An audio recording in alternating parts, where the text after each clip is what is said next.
में गीतकार बुलेट बेजोड़ जी भी हैं।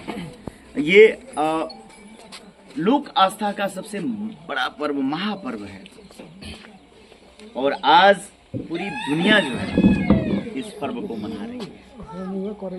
हम देखते हैं कि विदेशों में लोग छठ कर रहे हैं। हम लोग भावुक हो जाते हैं जब विदेशों से वीडियो जो है छठ के आते हैं। तो छठी मैया से यही प्रार्थना है कि आप सबको निरोग रखें, स्वस्थ रखें। हम सब मिल करके गाएंगे। का चाही बास के बहंगिया, बहंगी लचकत जाए, बहंगी लचकत जाए।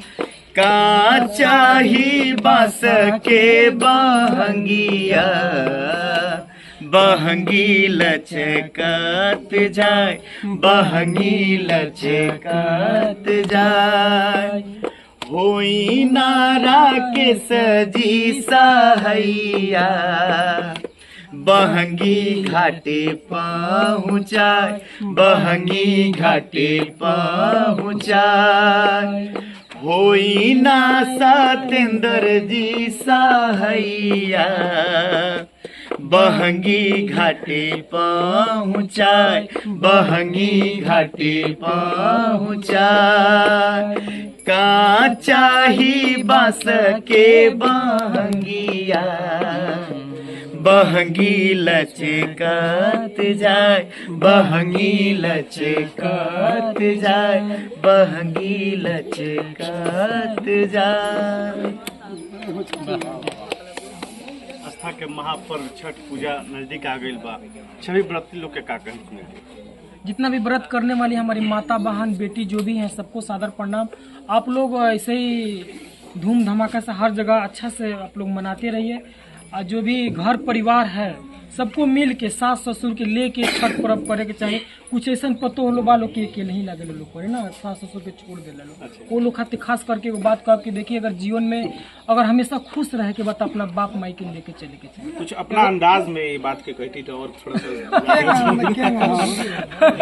माने वो अपना दियादी से कहा कि बतिया हो तो क्या कहा, थोड़ा सा अपना अंदाज में थोड़ा सा आप जैसे कोनो कोनो को मेहरारू ही कुल कह देली सा कहो और तार बूढ़ा है तू कह हो उहे कह तया का हो तू इतना झाड़ झूठ ले बड़ू आई बुढ़िया के का पासा कोई ले बड़ी तू कह का करी हमारा उहे काम बांग के कहनी कि नहा ला धोवा ला जोन लागत हम कहत हम तरह के किन के दे देतनी। तू बुढ़िया कह ए बाबू बताई हमरा जांगर बा हो कि हम करी तारा जांगर है ना का बेटिन से खाली बतिया का दिन रात जांगर रहता ना ऐसे बोला मत चुपचाप बैठ रह के वाला दिया पता लागे ना दे। तो ये सब बुढ़िया कर अपन लगे से बेटी के शिकायत लेकर अपन लगे से बूढ़ के दबाव करे। तो हर कोई इंसान अपना बेटा बेटी के लिए मरता है, तो काहे नहीं सास लोग मरे नहीं, सासों लोग मरेला लोग, पतोहो लोग मरेला लोग एक दूसरा से।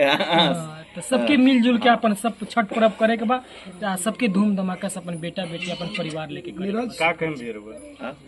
बस लोक आस्था के महापर्व आप सब असही धूमधाम से मनावत रही। और जौन बा ई व्रत जौन बा आज की डेट में एगो ऐसन व्रत हो गई बा अंतर्राष्ट्रीय जौना के हम महिमा के का बखान से बतानी। हम एगो बहुत छोट व्यक्ति बानी।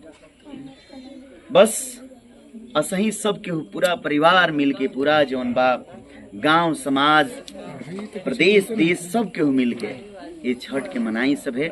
छठी मैया से प्रार्थना करी सभे कि हर परिवार में खुशी रहे, हर लोग विकास करे, आपन जौन बा गांव आगे बढ़े, क्षेत्र आगे बढ़े, प्रदेश आगे बढ़े, देश आगे बढ़े, सब के जौन बा खुशहाल रहे और सब के मिल के रहे।